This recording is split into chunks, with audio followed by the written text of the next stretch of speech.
میرے مصطفیٰ آئے دعوت و ہدایت کی ایک ہنسی شفق لے کر، میرے مصطفیٰ آئے، میرے مصطفیٰ آئے۔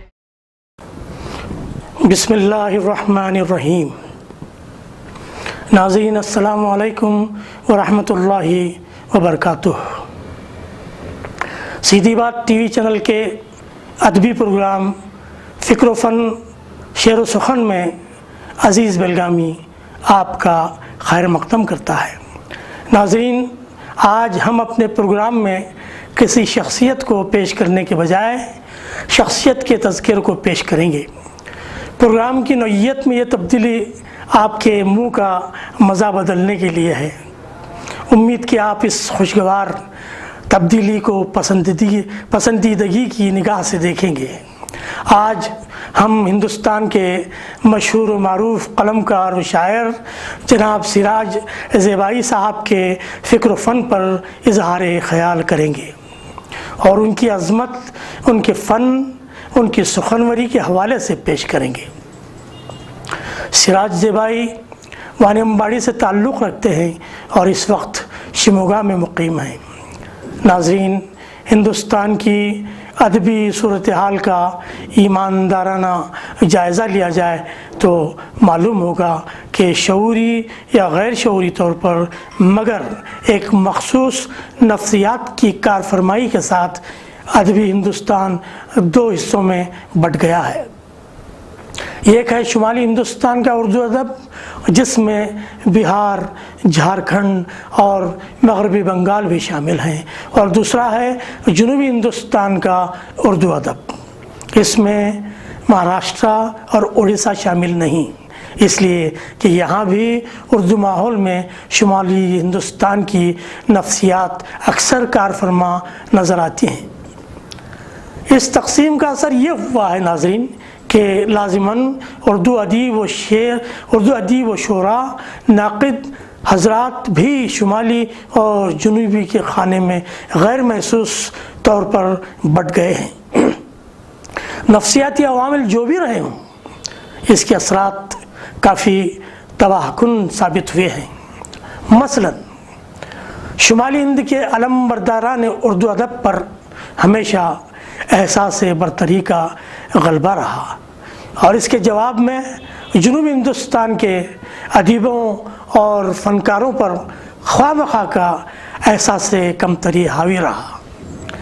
اس کی مار خاص طور پر مشاعروں کے نظم و انصرام پر پڑی، جس کے نتیجے میں جنوبی ہندوستان کے کسی شاعر کو شمالی ہندوستان کے کسی مشاعرے کی ضمانت یا کسی مشاعرے کی کامیابی کی ضمانت نہیں سمجھا گیا۔ البتہ جنوبی ہندوستان کے تقریباً ہر مشاعرے کے منتظمین نے شمالی ہندوستان کے شعراء کے بغیر کسی مشاعرے کو منعقد کرنے اور ناکامی کا رسک اٹھانے سے ہمیشہ گریز کیا۔ استثنائی مثالوں کے اعتراف کے باوصف بہت کم ایسا ہوتا ہے کہ شمالی ہندوستان کے اہل نظر جنوبی ہندوستان کے کسی شاعر کی ستائش کی غرض سے از خود قلم اٹھاتے ہوں، جب تک کہ ان کی رائے کے حصول کی آمدن جدوجہد نہ کی جائے اور ان کی حاشیہ برداری کے لیے ان کے پیچھے بھاگ دوڑ نہ کی جائے۔ اور یہ سب اسی نفسیات کی وجہ سے ہوتا ہے یا ہوتا رہا ہے جو شمال اور جنوب کے خانے میں ادب کے بٹوارے کے بطن سے پیدا ہوئی ہے۔ مدراسی ہونے کا تانا بھی شمالی ہند کے اردو نوازوں کا ایک تحفہ ہے جو وقتاً فوقتاً پیش کیا جاتا رہا ہے۔ مدراسی کا یہ تانا بظاہر تمل ناڈو کے لیے مخصوص معلوم ہوتا ہے، لیکن اصلاً شمالی ہند کے اردو دانوں کے پیش نظر صرف مدراس یعنی تمل ناڈو نہیں ہوتا، بلکہ اس کی لپیٹ میں سارا جنوبی ہندوستان آ جاتا ہے۔ ایک ہی زبان کی یہ دو دھڑے آئندہ چل کر کیا گل کھلانے والے ہیں، یہ کہنا مشکل ہے۔ چلیے مان لیتے ہیں کہ یہ خالص مدراس تمل ناڈو کے لیے ہے، لیکن یہ بات باعث اطمینان ہے کہ تمل ناڈو کے بعض مدراسی شعراء ایسے بھی ہیں جنہوں نے خم ٹھوک کر ادب کے اکھاڑے میں شمالی ہندوستان کی اس نفسیاتی رویے سے پنگا لیا اور اسے پچاڑنے کی بھرپور کوشش کی۔ یوں محسوس ہوتا ہے جیسے انہوں نے ان کے مذکورہ تانے کی دھجیاں اڑا کے رکھ دی ہوں۔ ناظرین، ایسے شعراء کی نہایت ہی قلیل تعداد ہے، اور اسی مختصر سی تعداد میں ہم سراج زیبائی کا نام بھی شمار کرتے ہیں، جو اتفاق سے وانمبڑی یعنی تمل ناڈو یعنی مدراس سے تعلق رکھنے والے ہیں، اور بلا مبالغہ اس نفسیات کو ایک کامیاب چیلنج پیش کرتے نظر آتے ہیں جس کا اوپر ذکر کیا گیا ہے۔ یہی سبب ہے کہ وہ یکساں طور پر مدراسیوں میں بھی اور شمالی ہند کے غیر مدراسیوں میں بھی اپنی صلاحیتوں کا لوہا منوا چکے ہیں۔ ناظرین، آخر ایسا کیا ہے سراج زیبائی کی شاعری میں کہ وہ مدراسیوں کی بھیڑ سے اپنے قد کو باہر نکالنے میں کچھ ایسے کامیاب رہے کہ ان پر ہر سمت سے نظریں پڑیں اور مرکوز ہو گئیں؟ اس کا جواب ان کی شاعری میں بآسانی تلاش کیا جا سکتا ہے۔ ہم نے ان کے کلام کو بغور مطالعہ کیا تو محسوس ہوا کہ وہ کنکروں کی بستی میں ہیرے تلاش کرنے کا حوصلہ رکھتے ہیں۔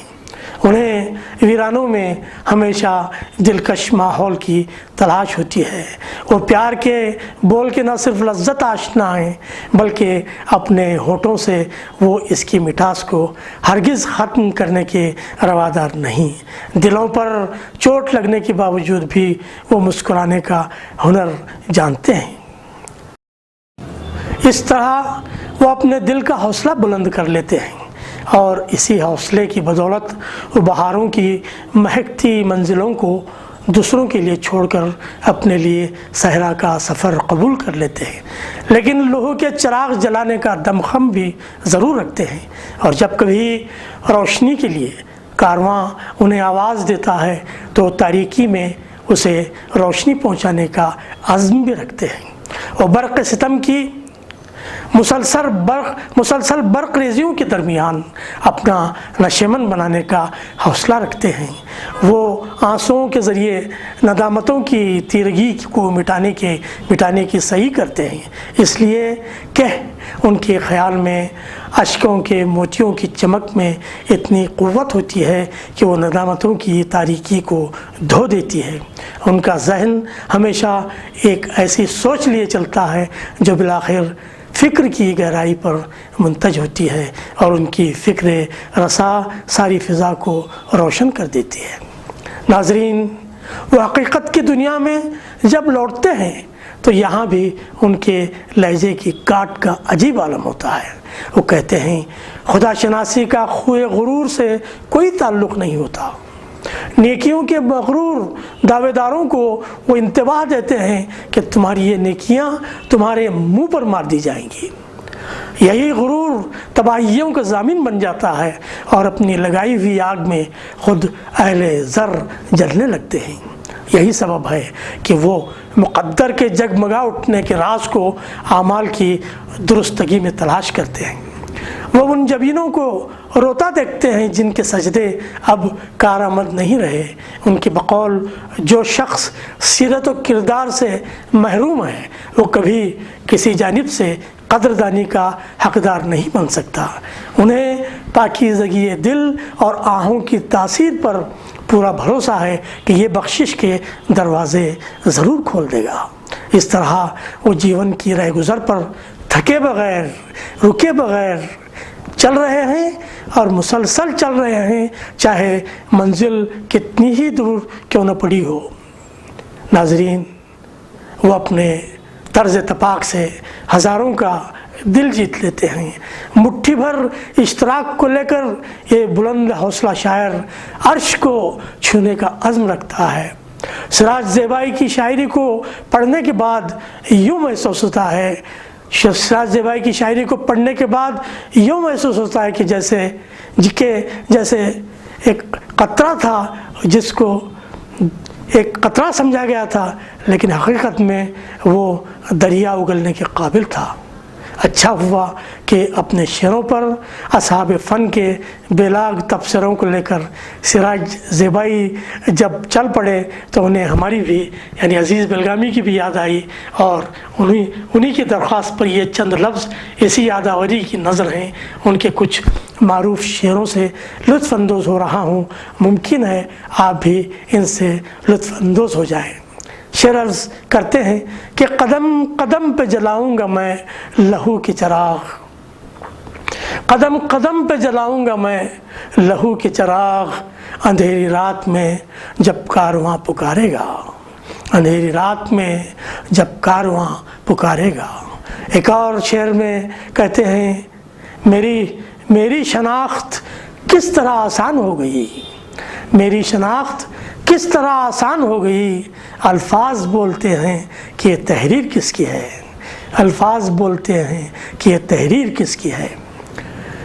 ایک اور شعر سماعت فرمائیے، وہ جس سے دہر میں باطل کی قوت زیر ہو جائے، وہ جس سے دہر میں باطل کی قوت زیر ہو جائے، خدایا میرے شہ پاروں میں کر ایسا اثر پیدا۔ ایک اور شعر ہے، جہاں خود راہزن ہی راہ بر ہے، جہاں خود راہزن ہی راہ بر ہے، وہاں پھر کس کے لٹ جانے کا ڈر ہے، وہاں پھر کس کے لٹ جانے کا ڈر ہے۔ اب ہم آخر میں انہی کے ایک شعر میں اپنے تخلص کے ساتھ یہ تصرف کر رہے ہیں جو آپ کے لیے دلچسپ بھی ہے اور مزیدار بھی ہے، تاکہ ان کی عظمت کو سلام کیا جا سکے۔ اب تم بھی عزیز اس کی عظمت کی گواہی دو، اب تم بھی عزیز اس کی عظمت کی گواہی دو، زیبائی کا فن سچ میں پربت سے بھی اونچا ہے، زیبائی کا فن سچ میں پربت سے بھی اونچا ہے۔ خدا کرے کہ ملت کا یہ وفا شعار شاعر اپنی فکر اور اپنے فن سے عالمی ادب پر چھا جائے، آمین ثم آمین۔ یہ تھے سراج زیبائی صاحب، جن کے تذکرے سے ہمارا پروگرام فکر و فن شعر و سخن مہک رہا تھا۔ کسی کو ان سے رابطہ کرنا ہے تو ان کا موبائل نمبر ہے 9972455259 9972455259۔ اب اگلے پروگرام تک عزیز بلگامی کو اجازت دیں۔ والسلام علیکم ورحمۃ اللہ وبرکاتہ۔